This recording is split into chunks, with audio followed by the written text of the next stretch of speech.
(2026년 7월 10일) 이정훈입니다. 이재명 정부가 이재명 대통령에 대한 조작 기소를 제기하면서 공소 취소를 추진하는 것은 잘 알고 계실 겁니다. 특검을 만들어서 이재명을 공소 제기한 거는 조작이다 이렇게 꾸며서 아예 이재명에 대한 재판 청구를 없애버리려고 하고 있죠. 그와 비슷하게 안규백 국방부 장관이 있는 국방부가 지금 안규백 씨는 당시에는 14개월 방위병 근무인데 이분은 22개월을 근무했습니다. 이렇게 오래 근무한 방위병은 유일할 겁니다. 안규백 씨가. 이것을 지우기 위해서 자기의 병적을 취소하는 노력을 하겠다라고 밝혔습니다. 대통령은 공소 취소, 장관은 병적 취소. 이게 뭔 말입니까? 도대체 이렇게 해도 되는 겁니까? 권력 가졌다고 자기 맘대로 다 해도 되는 거예요? 하나씩 설명을 드리겠습니다. 보도만 보게 되면 국방부 관계자로 나와요. 대변인이 나왔다는 얘기죠. 제가 이건 직접 현장에 있지 않아서 모르겠습니다만 장관이 나왔으면 분명히 장관이라고 할 텐데 국방부 관계자가 발표하길 뭐라고 발표했느냐. 지금 안규백 장관이 방위병 근무할 때 근무지를 이탈했다. 이거는 군에 근무해야 되는 군무 이탈이다. 탈영했다. 라고 의혹이 제기된 것에 대해서 명백한 허위다. 라고 한 후 안규백 씨가 장관이 끝나면은 자기의 병적 기록에 대한 오류를 정정해달라라는 요구를 하겠다라고 밝혔습니다. 그러면서 자기가 방위병으로 근무한 게 1983년부터 85년이죠.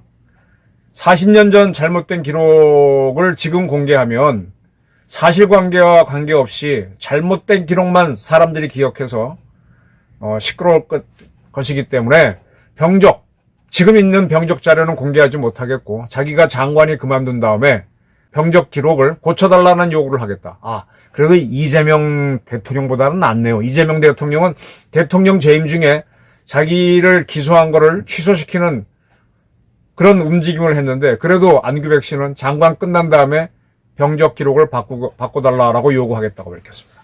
자, 이 양반은요 83년 11월 방위병으로 입대해서 85년 8월에 소집 해제됐습니다.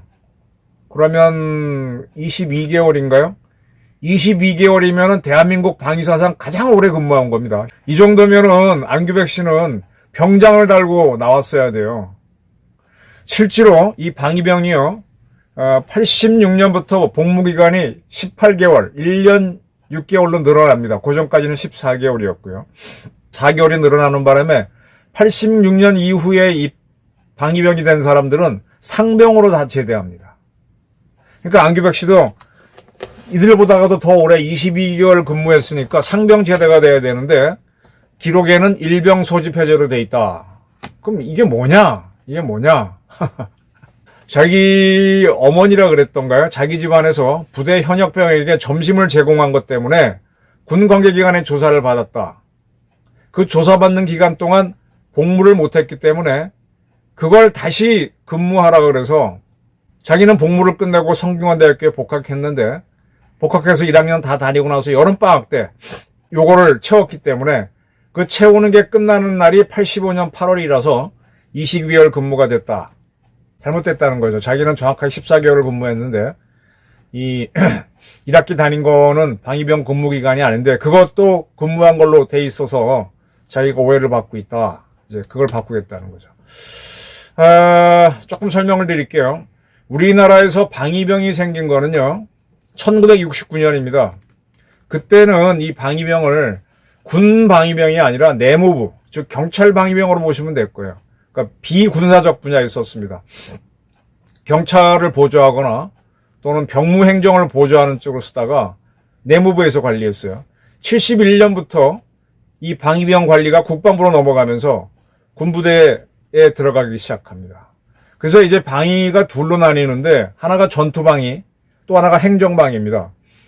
전투방위는 군부대에 들어간 사람이고 행정방위는 예비군 업무, 전쟁 나면은 예비군을 동원하잖아요. 그 동원하는 업무를 하기 위해서 동사무소에 예비군 담당관들이 있죠. 그들과 같이 근무하는 사람을 행정방위라고 합니다. 전투방위들은요, 이 전투방위들이 쭉 존재하다가 언제 폭발적으로 많아지는가 하면 전두환 정부가 들어서서 그게 82년도인가요? 제가 연도가 조금 자신 없는데 그때 88 서울 올림픽을 유치하고 86 아시안 게임을 유치하는 게 확정됩니다. 네, 기억나실 겁니다. 전두환 정부 초기에 서울 올림픽하고 아시안 게임을 유치합니다. 그리고 나서 북한이 이 행사에 대해서 굉장히 불만을 표시하면서 도발을 하니까 병력을 증강합니다. 그래서 현역도 60만을 넘겨서 한 66만까지 올라가게 돼요. 또 그 시절에는 제가 이제 그 시절에 81년 1학년도에 대학 들어갔으니까 한참 장정들이 많았어요.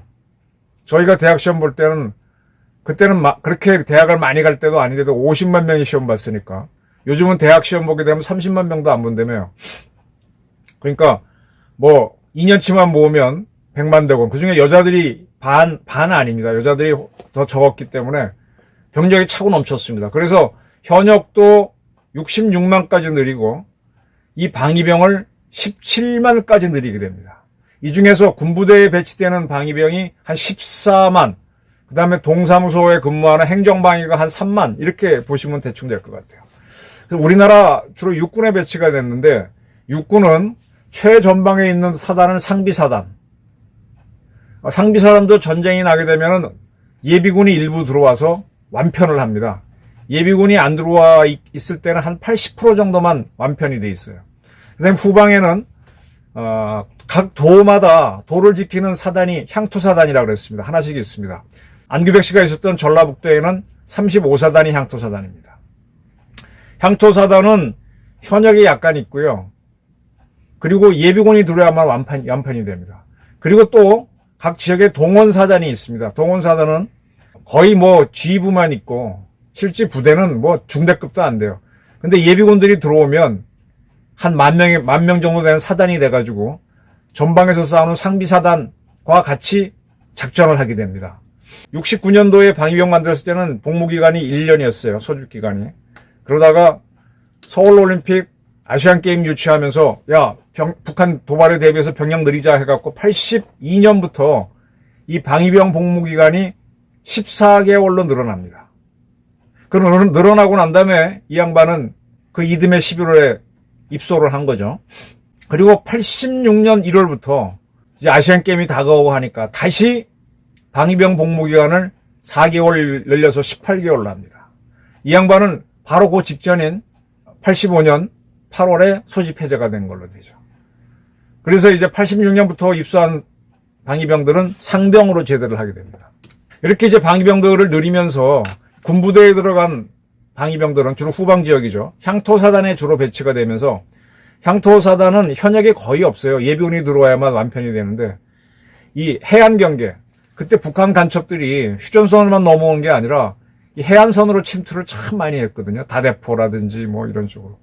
그래서 해안 경계에 이 방위병들을 투입합니다. 이 전투방위들이 현역 이상으로 훈련을 받기 시작해요. 군기도 세지죠. 어떻게 안규백 씨는 운이 좋아서 이 전투방위로 안 가고 행정방위로 빠졌어요. 그래서 고창군, 자기 고향이 어느 면인 같은데 그 면 사무소에 있는 면대라 그럽니다. 면대에 근무를 했습니다. 정말 꽃방위가 된 거죠. 향토방위가 제일 날라리 방위인데 동방이라 그러죠. 서울에서는 동해에 근무하는 사람이고 시골에는 면사무소인데 면방위가 최고죠. 전투방위를 했으면 고생 좀 할 텐데 어떻게 거기 안 갔습니다. 그건 왜 안 갔는지 모르겠어요. 그런데 그의 가족이 현역 간부들을 접대했다는 거죠. 그래서 그것 때문에 문제가 돼서 조사를 받았다. 뭐 헌병이 조사받았겠죠. 그동안은 출근을 못했다는 거죠. 근데 자기는 그걸 모르고 1년 4개월이 된 시점에 제대를 한다고 했는데 나중에 그게 안 채운 게 문제가 돼서 대학교 1년 한 학기 다니다가 여름방학 때 그걸 다시 근무했다. 근무했는지 안 했는지 모르지만 그래서 그 소집 해제된 시점이 85년 8월이다. 이런 주장입니다. 그래서 이게 억울하기 때문에 자기가 지금 하게 되면은 장관의 힘으로 바꾼다고 할 테니까 장관 끝나고 난 다음에 내 병정을 정확하게 해주시오 하고 요구하겠다는 걸 밝혔어요. 참 이재명 대통령하고 비슷하죠. 이재명보다는 낫죠. 이재명은 자기가 명백하게 범법행위가 있어서 검찰이 기소를 했는데 그걸 뒤집으려고 하는 거고, 지금 안규백 씨는 지금 굉장히 수상한 거는 왜 가족이 현역 장교단한테 접대를 했느냐. 그것 때문에 왜 조사를 받았느냐. 문제가 있으니까 받았겠죠. 그때는 그걸 인정했으니까 넘어갔던 거고. 그래서 지금 이제 안규백에 대해서 깔려면은 그때 군 수사기관에서 조사한 기록도 같이 까야 돼요. 왜 조사를 받았는지. 그러면 그때 뭐 돈을 줬다든지 뭐가 줬든지 나오면 그럼 그거는 오히려 봐준 거 아니야? 이런 문제가 될 수도 있어요. 근데 그거는 일체 언급하지 않으면서 내가 22개월을 근무하게 된 것처럼 돼 있는 게 잘못됐으니 그걸 바꿔달라고 요구하겠다. 이재명 대통령은 물론 한 발 더 나가서 자기 공소 제기한 거는 조작이다. 그러니까 조작을 받고 해서 특검을 해야 된다. 뭐 이러고 이제 그렇게 떨어놓고 나서는 지금 뭐 광주 반도체 때문에 좀 잠시 딴 데가 있을 텐데 기본적으로 자기 죄를 지우기 위해서 전혀 포기하지 않고 있습니다. 자, 정말 뭐가 뭐 같으니까 그 아래 사람도 뭐 같은 그런 조직이죠. 네, 이렇게 됐습니다. 공소 취소 대통령 밑에 병적 취소 요구하는 장관이 나왔습니다. 이런 정권을 어떻게 봐야 되겠습니까? 저는요, 일본 사무라이들이 쎄뿌꾸를 하잖아요. 배를 갈라 죽잖아요. 그게 무슨 얘기인가 하면 사생관을 가지라는 얘기거든요. 마지막 순간에는 싸우다 죽겠다. 싸우다 죽지 않으면 스스로 자결하겠다. 이렇게 딱 죽겠다라는 각오를 할 때 살겠다는 각오가 아니라 그럴 때 어마어마한 힘이 나옵니다. 그게 사생관이라고 합니다. 그래서 군인들은요, 항상 사생관을 가져야 됩니다. 그래서 군가를 보게 되면 깨끗이 피고 질 무궁화 꽃이다 하고 항상 죽음을 강조합니다. 죽을 각오를 딱 했을 때 두렵지 않으면서 싸울 수 있는 거죠. 국가를 이끌고 군을 이끌려면 사생관이 있어야 돼요. 이순신도 보게 되면은 항상 사생관을 얘기했고, 박정희도 얘기했고, 전두환도 얘기했습니다. 근데 지금 이재명이라고 하는 군 통수권자, 그 다음에 제2의 통수권자인 안규백은 자기 살궁리를 하고 있어요. 죽을 각오를 해야 돼요. 박정희에 대해서 많이 비난하는데 박정희 대통령 총 맞았을 때 도망가지 않았습니다. 옆에 있던 차지철은 도망갔지만 안 도망갑니다. 전두환 대통령도요, 저렇게 망신당하고 뭐 했지만 꿋꿋이 버티다가 돌아가셨습니다. 뭐 기록 바꾸고 뭐 치사한 짓은 안 합니다. 근데 안규백이나 이재명은 바꾸겠다는 겁니다. 그러면서 박정희, 전두환을 악인으로 몰고 있죠. 그래서 두 사람은 대한민국 군 통수권자가 될 자격이 없다. 억울하더라도 그걸 견뎌내지 못하고 바꾸려고 하니까 치사한 사람이다. 대한민국은 절대로 치사한 자 용납 안 합니다. 치사한 자는 갈 데가 정해져 있습니다. 감사합니다.